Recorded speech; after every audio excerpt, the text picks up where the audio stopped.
তুমি আমাকে যদি তুমি নিজেকে চেক করতে চাও, আমি স্পষ্ট কথা বলতেছি, আমাকে খোলা কথা, আমি অন্য কেউ কিন্তু এখানে আসতে পারতো। আজকে তোমার বাড়িতে কমসে কম 50-60টা ছেলে পেলে আসতো, আসলাম। হ্যাঁ, সেটা হলো এই যে আমাদের বিএনপির সভাপতির ব্যাপারে যারা দিছে, স্ট্যাটাস দিছে, এটা কতটুকু কি বলো তো দেখি। এটা মামা যা শোনো, হ্যাঁ, যেটা আমাকে যেটা পাইছি সেটা বলি। আমি একটা কথা বলি। জি মামা, 5ই আগস্টের পর অনেক কিছু রাজনীতিতে ঘটছে, অনেক কিছু আমরা চাপা দিছি বা চাপা দিয়ে রাখছি। এখন তুমি আমার বাড়ির পড়শি বা আমি তোমার বাড়ির পড়শি, তোমার কোনো কিছু হলে বা তোমার বাপ মায়ের কোনো কিছু সমস্যা হলে তোমার খালু যেমন তোমার পরামর্শ নেওয়ার জায়গা আছে, আমার কাছে তোমাদের পরামর্শ নেওয়ার কিন্তু জায়গা আছে না নাই? হ্যাঁ, ভালো এবং দিক, ভালো এবং মন্দ, সেই জায়গা থেকে আমি তোমাকে একটা রিকোয়েস্ট করবো আমার হিসাবে, তুমি সত্য কথা বলবা। তুমি কোন বিষয় কেন তোমাকে কি করছে বা কে কিছু দিচ্ছে কিনা সেটা বলবো। এটা আসলে প্রথম গতকালকে থেকে যেটা আর কি প্রশ্ন উঠছে যে আমার কেউ শেল্টার দিয়ে এটা করাইছে, এটা সম্পূর্ণ ভুল তথ্য আর কি।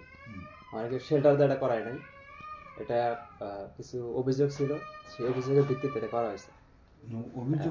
অভিযোগের ভিত্তিতে তুমি অভিযোগ নিজে ম্যানেজ করছো না অভিযোগ তুমি সংগ্রহ করছো? আমার নিজে ম্যানেজ করার তো কোনো জায়গা প্রশ্ন আসে না, আমার তো নিজের স্বার্থ নাই এখানে, তো নিজে ম্যানেজ করার কোনো প্রশ্নই আসে না। এখানে আপনার শিক্ষক প্রতিনিধি, তারপরে শিক্ষক প্রতিনিধি উনি, তারপর ছাত্ররা বলছে। তুমি আমাকে যদি তুমি নিজেকে চেক করতে চাও, আমি স্পষ্ট কথা বলতেছি, আমাকে খোলা কথা, আমি অন্য কেউ কিন্তু এখানে আসতে পারতো। আজকে তোমার বাড়িতে কমসে কম 50-60টা ছেলে পেলে আসতো। উনি স্পষ্ট ভাষায় বলছে যে বিএনপির একদম জেলা পর্যায় থেকে শুরু করে উপজেলা পর্যন্ত একটা চাপ ছিল আমাদের, যে কারণে আমাদের সরে আসতে বাধ্য হয়েছে। এটা একদম স্পষ্ট ভাষায় বলছে উনি, জেলা বিএনপি থেকে শুরু করে, এটা ওনার বক্তব্য। তারপরে উপজেলা আওয়ামী লীগের সভাপতি তৎকালীন মোটামুটি 20 লাখ টাকা নিয়ে একটা মানে উনি, হ্যাঁ এটা উনি বলছে, ওটা কিন্তু এখানে দেওয়া আছে, দেখছেন হয়তো। তো কেউ আমাকে শেল্টার দেন, আমার এটা করায় নাই, কিছু অভিযোগের ভিত্তিতেই আমার এটা করা। এখন কেউ শেল্টার দিয়ে করে নাই, এটা ভালো কথা।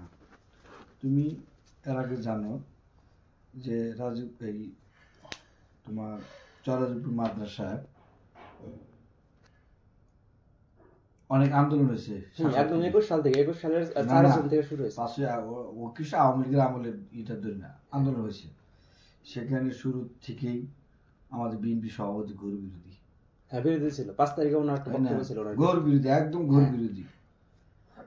নাকি সে পক্ষে ছিল? না, পক্ষে না, আপনার 5 তারিখে একটা বক্তব্য ছিল ওনার, সে ঘোর আগস্টে, ওই সময় আমার কথা বাবা শেষ করতে, কিন্তু সে মনে করো এখানে ছেলেপেলেরা মিছিল করছে, টিএনও বাসার সামনে, অফিসের সামনে মানববন্ধন করছে না, করছে।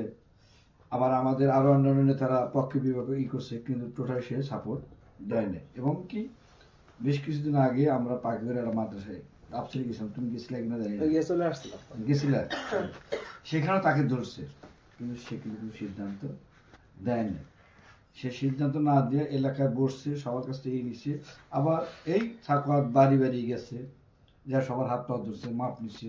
হ্যাঁ, আবার ওই চরাজুপুর হাতে বসে মাপ নিচ্ছে। হ্যাঁ, নিয়ে কিন্তু সমাধান হয়েছে। তুমি আমাকে যদি তুমি নিজেকে চেক করতে চাও, আমি স্পষ্ট কথা বলতেছি, আমাকে খোলা কথা, আমি অন্য কেউ কিন্তু এখানে আসতে পারতো। আজকে তোমার বাড়িতে কমসে কম 50-60টা ছেলে পেলে আসতো, 50 থেকে 60 জন ছেলে পেলে আসতো। বিষয়টা কিন্তু অনেক জটিল হয়েছে, কিন্তু তুমি যেভাবে নাও, কারণ তুমি শিবিরের ছেলেদের সাথে ঘুরো, জামাতের অফিসেও বসো, আমি কিন্তু সব জানি, আমি কিন্তু আর কেউ না জানি, আমি জানি। আমার কথা জামাতের ঘরে আমার কথা আলমেরও খাস লোক ছিল,